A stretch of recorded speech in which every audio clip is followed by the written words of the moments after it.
Welcome to the Millionaire University podcast. Today we are talking with my new friend, fellow entrepreneur, and copywriting tiger, Sara Estes. Sara and I recently met at a copywriting conference down in Nashville, and we hit it off. Sara has a totally rad story of how she found her way into copywriting, started her own freelance business, and now finds herself as the top copywriter at Donald Miller's StoryBrand, amongst other top-notch clients she now writes for. It's awesome. And I am super stoked to have her join us today to teach us how to start up a freelance copywriting business. With her help today, you're going to learn exactly what you need to do to get your freelance copywriting business from a thought to a reality. And with that, let's get moving with Sara's 6 steps to become a freelance copywriter. Sara, I want to get just a quick backstory with you so we provide some context for the listeners. You were previously a private investigator. Just a quick hit on your story. And so I was a private investigator for about 7 years before I started my copywriting business. And before that, I was a journalist. And like you were saying, copywriting is not very much kind of in the mainstream ideas of like what you can do as a writer. So I was a journalist before I became a private investigator, and I was struggling to do writing full time. And I worked on staff at newspapers and magazines and things like that. And it was honestly very hard to make a living out of that. It was kind of cobbling together small jobs. And so that's why I went into private investigation, because it was a lot of those same skills. So a lot of interviewing and writing reports and analyzing and doing things like that. So it was a way to have a more lucrative career doing a lot of the things that I love to do. So that's how I got into that. But it was about a couple years ago that I found copywriting, and it was like the door opened and I was just off to the races. Once I learned that you could use your writing to make a great living and help a lot of people. And it was just a really beautiful discovery that I'm happy to teach your listeners right now, because if you do have that knack for writing, it's a great way to put those skills to use. Let's dive right in, because you sent me these talking points and I just thought they were spot on for somebody who might be listening to us today who says, copywriting, I've been thinking about that, I've been researching it, or I really don't know much about it, but I do love writing. So let's jump right in. So these are the 6 steps to getting started in your freelance copywriting career. Sara, what's the first thing that we need to do? So the first thing that you want to do is to educate yourself in copywriting. So this is not to intimidate anybody, but there is a whole world. It's a science and it's an art, and there are things that you need to know before you go into it. So it's not just creativity. You have to use your creativity, but there are a lot of techniques and kind of high-level skills that you need to know. They're absolutely learnable. You can totally do it, but you have to expose yourself to these different techniques and tactics so that you can do this job really well. So what I want to talk about really quick is the kind of what copywriting is, because a lot of people aren't going to know, or some people may have the wrong idea about what copywriting actually is. There's a big difference between copywriting and content writing. And I will see a lot of like different job postings of people who may not understand the difference. So they're trying to hire a copywriter, but what they're really wanting is a content writer. So the difference between the two is copywriting is writing that's meant to inspire someone to take an action. So it's very focused and driven on getting people to either sign up for something, purchase something, but there's an action at the end. So it's very motivated. So you're trying to get someone to do something. Whereas content writing is more like blogs or social media, things like that, where there's not necessarily an immediate action that needs to be taken, but it's more you're nurturing people, you're creating that relationship with your audience, and it's just less driven to like where you're trying to get someone to do something. So that's the big difference between content and copywriting. What a copywriter is usually working on are things like sales emails, sales pages, landing pages, Facebook ads, that kind of thing. So when you're trying to get people to click a particular button or sign up for things. Does that make sense? Yeah, absolutely. I think that's a perfect distinction that needs to be made, because it is really easy to confuse the two. A lot of the general public, when you're being sold to in a piece of copywriting, you might not realize it, which actually is a good thing because it means that piece is written really well. It means that it's speaking to you, it's evoking some emotion, and it's driving you toward that action, which as the advertiser or the business selling a product, you want people to feel that so that they're more likely to pull out their credit card and make the cash register ring, as opposed to content writing where, tell me if you agree with this or not, that content writing sometimes is like a necessary evil. And I don't want to expand that too far because my history being more on the social media advertising side, I know that on the social media marketing side, where it's more so about organic posts and gaining traction organically, I know that the ROI typically is not there as much as it is, for the most part, in paid advertising, especially on Facebook. Like I'll tell business owners that organic posting on your page, unless you already have a massive following and tons of engagement, you're only going to reach 1% to 2% of the people that even follow your page, roughly, with an organic post, which makes it feel pointless. But at the same time, Facebook says your page needs to be active if you want to have good CPMs. You also want to look good in the eyes of people who do seek you out on Facebook. So I think that's a perfect correlation that needs to be made. Yeah. And if we're talking about the income that you make as a copywriter, that's the big distinction. So as a copywriter, the ROI on your services are very high. So if you run a business and you hire an excellent copywriter, what they're going to do is they're going to write assets for you. And these are assets. These are things that you can use over and over again to make money. It's not an expense. It's not a liability. When you invest in your copywriting, you are getting an asset created for you, and that is going to bring in a lot of money for you. So when copywriters are charging particular prices, they're charging based on the amount of money that you will make off of this particular asset. So they're not necessarily charging for their hourly, whatever hour that it takes for them to write it, but there's a different ROI with copywriting versus content writing. Absolutely. And I think, for example, email copywriters, incredibly lucrative business for the top email writers out there. When you create for example, a welcome sequence or a cart abandonment sequence, that is an example of an asset that can be built one time and just managed and tweaked over time. But I've seen plenty of agencies that charge $30,000, $40,000, $50,000 to an e-commerce brand for the creation of a cart abandonment sequence. Like you said, that's because of all the money that can get won back from these incredibly useful sequences that are just plug and play, that are automated. They run constantly. So I wanted to throw in that example because I know plenty of copywriters who charge 30 grand plus per sequence. And honestly, over time, that's probably undercharging, especially if they're not on retainer. So that first point of educate yourself in copywriting. What are a few like copywriting books or people that you followed that really kind of showed you the way in copy? So I'm not telling you anything that you don't know when I say there's tons of free content out there, amazing free content that you can be absorbing to learn a lot of different copywriting techniques. There are people like Alex Catoni, Kevin Rogers of Copy Chief. Alex Catoni has an amazing YouTube channel. Kevin Rogers has an amazing podcast. There's so much out there that you can truly learn amazing stuff. So I recommend when you're doing the dishes or you're driving your car, like have this stuff on constantly and absorb what you can. There are also fantastic copywriting courses and, of course, books. Some of my favorite copywriting books, I've read a lot of them. And unfortunately, some of the ones that I read later, I wish that I had read them first. So I'm going to give you the ones that I wish that I had read first. So anyone listening, you can just kick it off with these and you'll be in a better place. So my favorite copywriting book of all time is The Kick-Ass Copywriting Secrets of a Marketing Rebel. And that's by John Carlton. John Carlton is a total legend.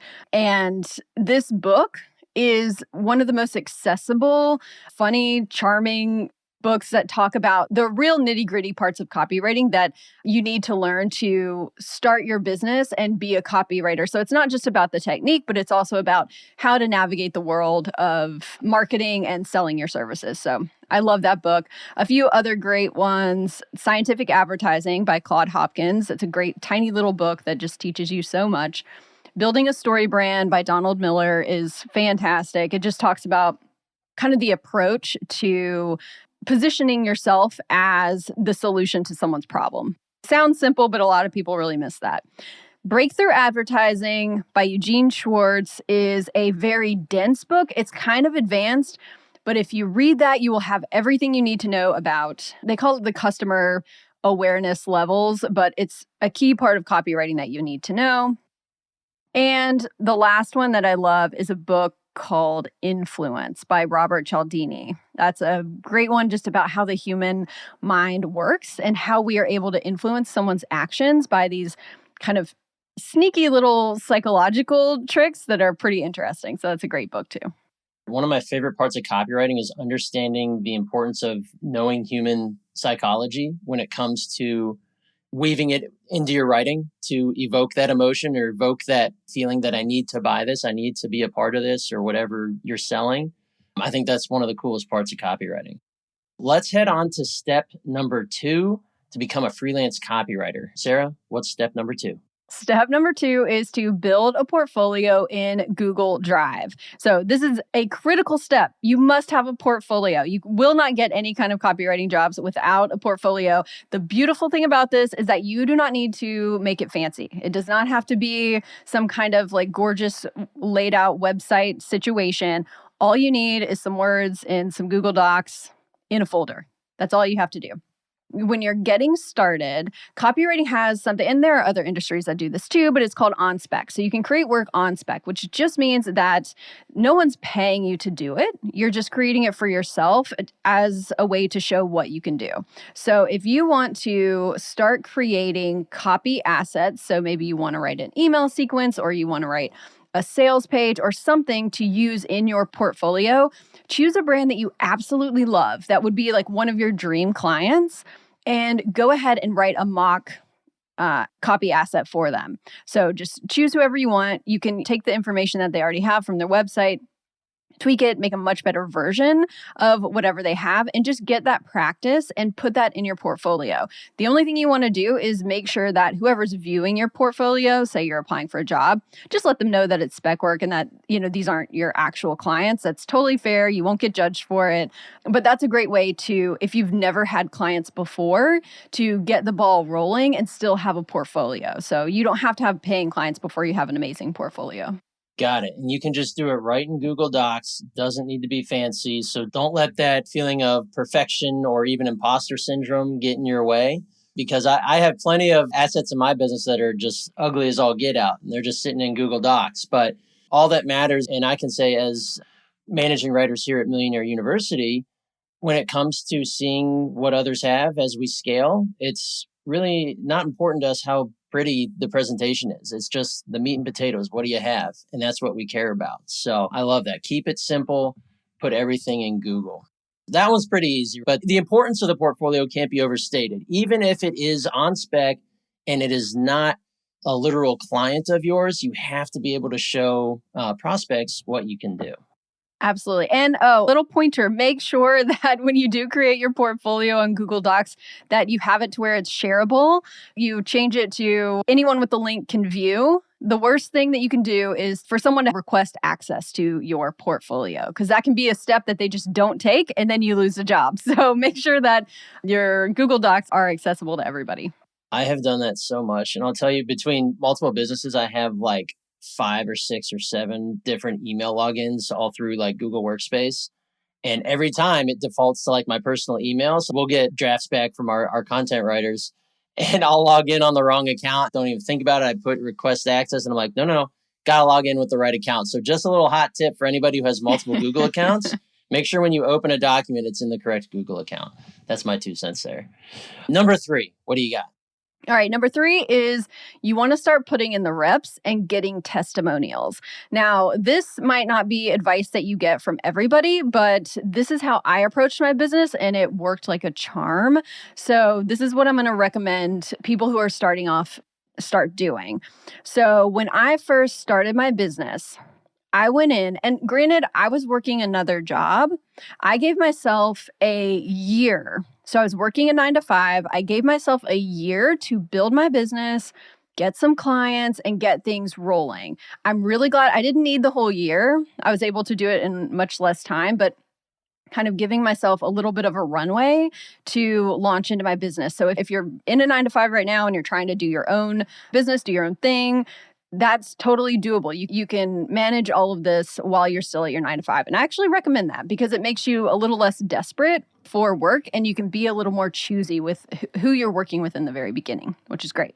So when I say putting in the reps, what you need to do as a copywriter is get those first few little jobs out of the way. So you're going to be so nervous when you're writing for someone. The first job is always like your stomach's turning, and there's just all this pressure of whether or not you're going to be able to actually do the thing that you promised someone that you could do. And it can kind of tear you up a little bit inside, and all the imposter syndrome starts flooding in and you question everything about your life. And so you just get them out of the way. The more you do these jobs, the more confident you get. So confidence only comes with practice. So you just have to get through these jobs. So what I recommend people do is not worry about charging bukus of money for these first few projects, not worry about what you're working on anyways, like what kind of client you're working with. Just do work for whoever will pay you, really. And that is going to help eliminate the imposter syndrome for a while. And the second part that I mentioned was get testimonials. Now, this is something that a lot of people don't do in the beginning of their businesses, but these testimonials are worth their weight in gold, especially for people who are starting out. This is how you build your social proof. This is how you convince bigger and better clients that you're performing great services, that you know what you're doing, and it makes them feel a lot more comfortable with you, even if you don't have some massive track record of like client successes. So what you want to do when you first begin is get as many little jobs as you can. Don't worry so much about the fee that you're charging, even if it's just a small amount of money. That's awesome. Focus on the testimonial that you can get afterwards and make sure to collect those because those are going to really be worth more than whatever you're making in the long run. Absolutely. And we've heard it from plenty of the copywriters that you and I follow. But if you are just starting out, your first amount of work is going to suck. Yeah. It is. I can prove that. I know, Sarah, you can prove that. I mean, my writing is improving every day, but when I first started, it was garbage. So just deal with that, get over it, and know that with every incremental piece that you do, you're going to take a step forward and learn from the mistakes or learn from feedback, and it's going to improve. Just know that going into it, that your first pieces are going to be rough, but they're going to improve with every step. And I want to get your opinion on this one real quick on feedback, being able to take that feedback, because that is such a huge part of copywriting that I've experienced is being open to that feedback and knowing that it's part of your growth. Absolutely. I mean, this is a huge thing. And this is something that when you're beginning, when you're first starting out, it can be a nightmare when you get feedback from a client. All you want is for the client to say, this is absolutely perfect. You've done amazing. Here's your money. But really, it's often a dialogue. It's often a couple rounds of edits or, they want little changes. And you just have to be prepared for that and know that that doesn't mean that you're not a good copywriter. That just means that the client cares about their business. And honestly, they're an expert in their business. They know their audience most likely. So those little tweaks and moments of feedback are totally to be expected. Doesn't mean you're not a good copywriter. And, there's a saying that amateurs want praise, professionals want feedback. And I think you need to just embody that and remember professionals in whatever industry they're working in, whatever field they're working in, they seek out feedback. That is where you know that you're actually getting good at what you do is when you want that harsh feedback, because that means that you're getting better. And that means that whatever you're creating is being molded to be absolutely amazing. And it's important to be able to be malleable, to be able to accept that criticism. It's not easy. I'm not unlike anybody else. When I get criticism, sometimes it's easy to take it personally. But as I've grown, I've realized that no, feedback is not personal attacks. It's just, hey, this is good. Let's improve it. Here's our ideas for it and being open to it. Absolutely. So how about step number 4? All right. Step number 4 is to start taking yourself seriously. Again, I think some people have an argument against this part, but in my experience, this was the best thing that I did for myself. Again, I recommend doing this. So you can put off professionalizing your business for kind of a long time. But I think when you start this stuff from the beginning, it makes you take yourself more seriously. And I think it accelerates your path to becoming an actual business. So what do I mean by start taking yourself seriously? I mean, starting up your LLC, keeping track of your expenses and your receipts with QuickBooks, things like that, choosing your niche, getting a website, getting a business checking account so that all of your expenses are coming out of one particular account, using Stripe so that when your clients pay you, they're able to do it really easily and you have a smooth system, you look like a professional. I think those things are really important and they help you work with your clients better because you're making it very easy for them to pay you and you are starting to understand what your cash flow looks like, what things are incoming. And I think when you start looking at your freelance career as a business, you're going to be able to actually make it a full-time thing a lot quicker. It's a mindset shift too, where if you are not taking yourself seriously, then why should you expect a client or a prospect to take you seriously in your work and what you do? So let's say, okay, now I'm taking myself seriously. I got that LLC. I've got a website. I've got my bank account. I'm starting to use QuickBooks. I've got Stripe. I'm getting professional looking invoices made. What about a system for project management? How do you tackle? This can get out of hand very quickly. And especially if you've got a lot of clients, you need a way to manage all the stuff that's coming in, notes on the meetings you take, different little things that people drop, little tasks that kind of happen in maybe in a little email. You have to have a way to organize all that and make sure that nothing falls through the cracks. And it's easier to start these project management systems when you're beginning, when you're new to your business, than once you've already got a whole operation going and maybe you've even got a team of people. So what I use is Asana, which is a project management platform. It's totally free. I love the free options because you don't have to pay very much, especially if you're the only user, and these platforms are amazing. So Asana, I use Notion for all of my documents and client notes and just keeping all of my assets in one place. And then Loom for communicating with clients. So as a copywriter, a lot of your clients are going to be all over the world. So you can't always set meetings. And honestly, it's not a great use of time to always try and connect. So Loom is a great way to walk through a copy document that you've created for your clients so you can explain your thought processes. And that's a video screen share. Yes. I love Loom. I use it all the time. I'm glad you mentioned that one. Yeah, it's fantastic. I was new to it when I first started my business, but it has completely shifted how I'm able to serve my clients because I'm able to explain things. I just send them a Loom. If I write something, I send them a Loom, say, hey, this is why I'm doing it this way. This is why I approached it at this angle. And it really helps them understand what the copy is doing in kind of a high level way. And it's personable too. It's like, oh, Sarah just dropped into my office here and she gave me this message, as opposed to, oh, here's an email thread. It has a little bit more meaning and more personality to it. Absolutely. It's really important for copywriters to not hide behind their screens.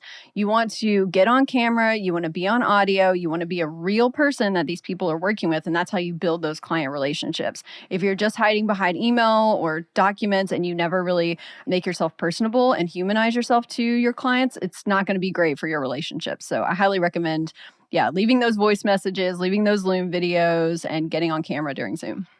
A few other ones, Google Cal, obviously, you want to make sure that you've got your calendar, all your deadlines, everything that's going on, make sure that it's all in your calendar. And one other thing that I love is something called the Full Focus Planner. A lot of people use this and they talk about it. I've been using it for 4 years. It is a old school paper planner, but it is amazing because it helps you focus on your bigger goals, like your quarterly goals and your year goals. So that's another tool that I like. I'm going to look that one up. It's called the Full Focus Planner. It's by Michael Hyatt, creates it. And while it's pricey, I have found that the ROI on this silly planner, it's amazing. And I use it every single day, and it has helped me tremendously. So I'm a huge fan. I'm not an affiliate. I just love the product. And I've used a small handful of these. So Asana I've used just as an alternative. I use Monday.com. I don't know if you've ever tried that one. I love it because I'm ADD, ADHD. Color coding is a great system for me. Yeah. And so if anybody listening, if you can relate a little bit more to me with that, with the ADD and ADHD and color coding, I love Monday.com. I think I have it's a basic package. There's a free version and then the basic is $10 a month, something like that. Don't quote me on it. But it's very important to have these type of softwares to help you just keep your entrepreneurial life organized because it can get very difficult, especially the bigger you get and the more clients you have. Step number 5. This is a big one. This might be the biggest one. Ooh. So step number 5 is you've got to learn how to sell your services. There it is. Might sound obvious, but this is what tanks people. This is what will make people quit copywriting so quickly once they've already invested in their education, in getting this business started, because they don't learn how to handle sales calls and how to get on a call with someone and actually pitch them their services. And yes, this is hard. It's not intuitive for a lot of people, especially because I think a lot of people who come into the copywriting world are writers and thus kind of introverted. So they're really great at selling other people's stuff because they're copywriters. So you learn how to sell other people's stuff. But then something happens when it comes to selling your own stuff that I don't know what the deal is, but you just like break down. Something crumbles and people just lose that gusto to ask for a big number sometimes. You know, it can be people stay safe and they undercharge and they play a lot of these mind tricks with themselves when it comes to their money mindset and what they're worth, what they can charge, that kind of stuff. A lot of different things come into play when you're learning how to sell your services. So what I recommend is taking classes, get educated on that level of salesmanship, because at the end of the day, every single person who owns a business, they are a salesperson. First and foremost, because if you cannot sell your business, you cannot sell your products and services, you're not going to last for very long. You really have to understand that that is going to be a big part of your business, is that client acquisition aspect. So I highly recommend, there are scripts and templates that you can use in the beginning if you really don't know how to conduct a discovery call with a new client and how to close that deal. You can learn from other people who are way better at it than you. Again, it's getting the reps in and having those calls can really help. But at the end of the day, if you can't sell your own stuff, why should your clients expect you to be able to sell their stuff? It kind of shows your chops. So keep that in mind when you're having those initial discovery calls. In your story, when you started getting into copywriting, you didn't come from a sales background. You're very well versed. Maybe you're a type A salesperson type of personality, and I don't know yet. I would believe it if you told me that. But what did you do when you first started your copywriting business and really going to sell your own things? It's not private investigating anymore. It's not journalism. You're not reporting. You're actually going and selling, which, like you said, is one of the hardest things to do for so many of us, myself included. How did you get over that hurdle when you first started out? This was really hard for me. So luckily, I was involved in a copywriting group. So it's kind of a mastermind copywriting group. And I will say, for anyone who is out there being a lone wolf solo entrepreneur, having some kind of community of people who are doing what you do, in my opinion, is so, so, so important, because you can learn these skills. I think a lot of people go into entrepreneurship and they know the skill of what they're doing. So if you're providing a service, you become a master at that, but you lack all of these other business skills that what it takes to actually have a thriving business. And you have to learn those. You have to get all of these supporting skills. So what was really great was that the copywriting mastermind that I was in had a sales coach, and I clung onto her for dear life in the beginning of having these discovery calls, especially when I started raising my rates. So I had those moments where I was working for whatever people would pay. I was just focused on the testimonials. I was getting the jobs done. And then there came a time where it's like, all right, it's time to put my big girl pants on and charge real rates, and actually make this a lucrative business. And the first few calls saying those numbers, actually getting the numbers out of my mouth to clients, I would be shaking before the call. And it took a lot to learn how to emotionally regulate during those things and to say the number and then to just shut up. Let them think about it, let them process it. Like, learning these little techniques of how these things need to go were very helpful. But I really leaned on the frameworks that the sales coach and other people that I sought out to learn about selling. I focused on the frameworks until it felt natural and I could kind of do my own thing. But yeah, it was really hard for me. And I think it's hard for a lot of people when they first start out, for sure. Oh, for sure. It's so easy to get in your head, especially if you're not someone who you don't view yourself as an extrovert or someone who can go out and just do the thing. put yourself on the line. It takes a lot of guts and a lot of courage and a lot of practice, right? You got to have the volume to get better at it. You got to put in the reps just like an athlete. They got to lift those weights. They got to throw that ball. They got to do it consistently every single day to get better and better at it.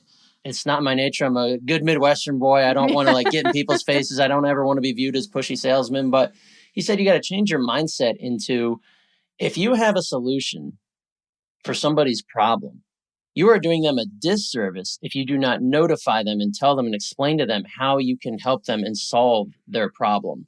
Therefore, turning what would be called a sales conversation into just a friendly conversation with a buddy of yours. Look at this person as a friend of yours who says, hey, I have a problem and you happen to be the guy who can help me with it. If I don't then sell you on how I can help, I'm doing you a disservice. So it takes a lot of mindset shifting internally to be able to go out there and do this. But when you come from a place of providing value, providing a solution, and explaining how you do it, explaining how much it costs to do that, it can be a lot more simple than we build it up to be in our minds. I get sweaty on sales calls. Like, still a thing. I don't think that'll ever change, but with practice, you get better at it. And I know the thing with pricing, we could have a whole other show on pricing, but if you don't have your pricing set, if you don't have your structure set, and you don't have everything like that organized on the back end, that can really make your sales conversations way harder. Oh, yeah, because if you're fumbling around of what something may or may not cost, you're going to have a really hard time selling that service. And the thing is that I think if someone is not buying into what you're selling, if someone doesn't believe that the solution that you are providing is the answer to their problem, like you said, then you haven't done your job educating them on what you actually do and what the ROI for them is in the future, especially when it comes to copywriting. So the whole goal of the sales conversation for me is to educate this person on how exactly I'm going to solve their problem and what they're going to get from it. So what's in it for them and what that's going to look like. Because at the end of the day, if they understand that, my price is nothing. It's a drop in the bucket based on what they're going to get in the future. So that is what I'm trying to show them during that entire call is, what does that look like in the future? How much money are they standing to lose if they don't hire me? That's kind of part of that education piece. Yeah, it's shifting the mind of the prospect in real time. And it's presenting it in that fashion will make them realize, I do need this, or I will be losing if I don't hire Sarah for this. And she has explained it to me clear as day. So that's a big bugaboo, right? It's tough, but with reps, with the proper education, it can be done. And it's obviously, if your business is stagnant and not growing, you're dying. That is a huge point. Like I said, we could talk for days on that one, but we're going to head on to our final point, number 6. So thus far, we've talked about educating yourself in copywriting, building your portfolio in Google Drive, putting in the reps and getting those testimonials, start taking yourself seriously, learning how to sell your services, and finally, drum roll, number 6, Sarah, what do we got? All right, number 6 is going to be creating that authority content and list building. This is really what's going to take you to that next level as a copywriter, or really for anyone who is providing a service or product out there.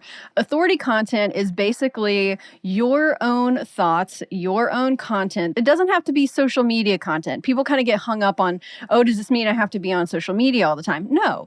But what it means is that you have to put your own thoughts about what you do and your field and your industry out into the world so that people know that you are actually a leader in your space.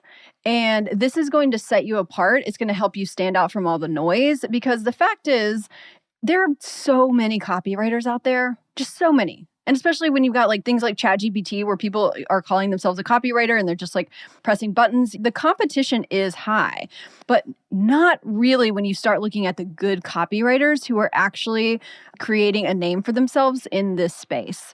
So what authority content is going to look like is a podcast or a YouTube channel or a blog. If you're a writer, a blog is a great place to start.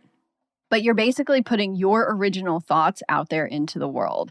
You can repurpose that for your social media content or your LinkedIn. If you're posting on LinkedIn or you're sending out email newsletters, that's going to help you have stuff to talk about and stuff to write about. I think this is my favorite one because for so many years, I ignored advice to start my own email list. I didn't start it till earlier this year because I didn't think that what I had to say or what I think was worth sharing, which was imposter syndrome, lying underneath where I didn't even realize it. And it's already opened up different worlds for me and different connections. And when I launched my first digital product, putting buyers on there, having people interested in my services on there, it's the most valuable asset that any business can have, but especially if you're a freelancer or you're working towards being an agency, whatever your goals are, because that is a list of people who are either your buyers or prospects that no algorithm, no platform can ever take away from you. If Google and Facebook blew up tomorrow, you could still go out and reach these people, communicate with them. And if you have products to sell, eventually a service to sell, you always have people to sell to. So I think it's just one of those assets in your business that should always be there and always be curating it. Because I've seen in full effect from people I follow on their email lists, like the longer you follow someone, the more valuable content that they put out. It is just invaluable for your learning because he said, you're not just putting out crap into the ether, you're documenting your experience and you're sharing it. Document and share. It's not going to grow your business overnight, but it's going to start growing your authority over the long term. And that's key. Yeah, absolutely. That's the thing is like, this is definitely a long play, but you should get started as early as possible. So, especially when it comes to building your email list, it's fine if you've only got 10 people on your email list. That's totally okay. Like, honestly, that's kind of better because you can get that practice in of writing newsletters and writing to your list without feeling the pressure of like, oh my God, there's 1,000 people who are going to read this, Sometimes having a small list is actually a great place to start, even if it's just like your mom and brother and whomever. So, you want to make sure that you've got somewhere on your website, whatever it is, you've got a place where you can start collecting those email lists and building that authority for yourself because it does. It really is going to help you in the long run. And it's not just building authority. Like you said, it is actually, this is you practicing your craft. With every email you send, just like with any piece of content that you create or any copywriting you do for a client, you're going to get better. And when you practice every day, at least once, whether you send an email once a day or twice a week or 3 times a week, whatever it is, that's practice. And like I said, even if your list is tiny, that's okay. Because then if your initial stuff is crummy, there's not going to be a ton of people seeing it. By the time you have a couple hundred or a couple thousand people on your list, you're going to be way better at it. Yeah. And you never know what you're going to want to do in the future. So maybe you don't have products that you're selling right now, but in the future, you may want to do that. And if you've been building your list for those past 2 years, you're just going to have a leg up on everyone else. And it's going to be a lot easier for you to incorporate these new revenue streams into your business if you've already been building that list.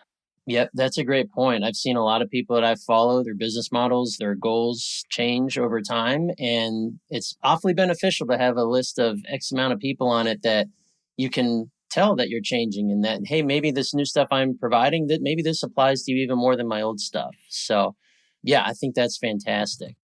All right. Well, I want to begin to park the boat in the harbor here. So those were the 6 steps to getting started to becoming a freelance copywriter.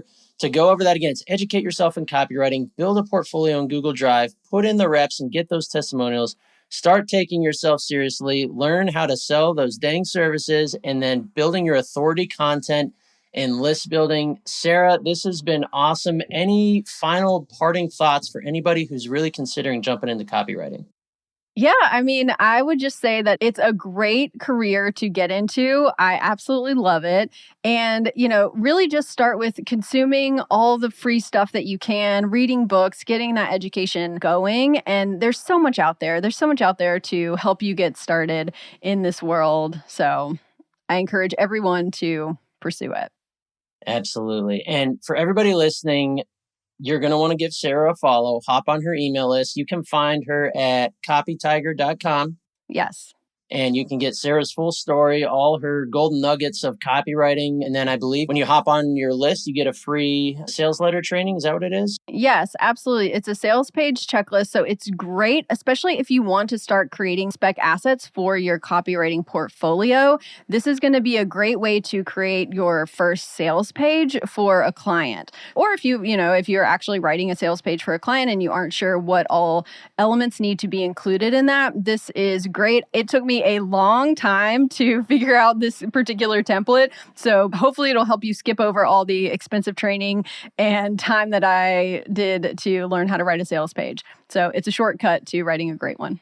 Awesome. And I can say I snagged it for myself and went through it. It is absolutely spot on. So everybody listening, go hop on Sarah's list, grab that little training. It can pay dividends for your writing business. Awesome. Well, Sarah, thank you so much for being with us. We hope to have you on again in the future. Again, there's so much that goes into the business of copywriting, and you have already shown that you are an incredibly successful copywriter doing great things in the industry. So we're glad to have you aboard. Thank you so much. This was super fun. All righty, a round of applause for Sarah. What fantastic information she shared with us today. She truly is thebomb.com, if I do say so myself. With Sarah's 6 steps, I have no doubt that you'll be able to start and pursue your very own freelance copywriting business. But remember, as with the learning of any new concept or starting of any new business, it's going to take time and it's going to take dedication.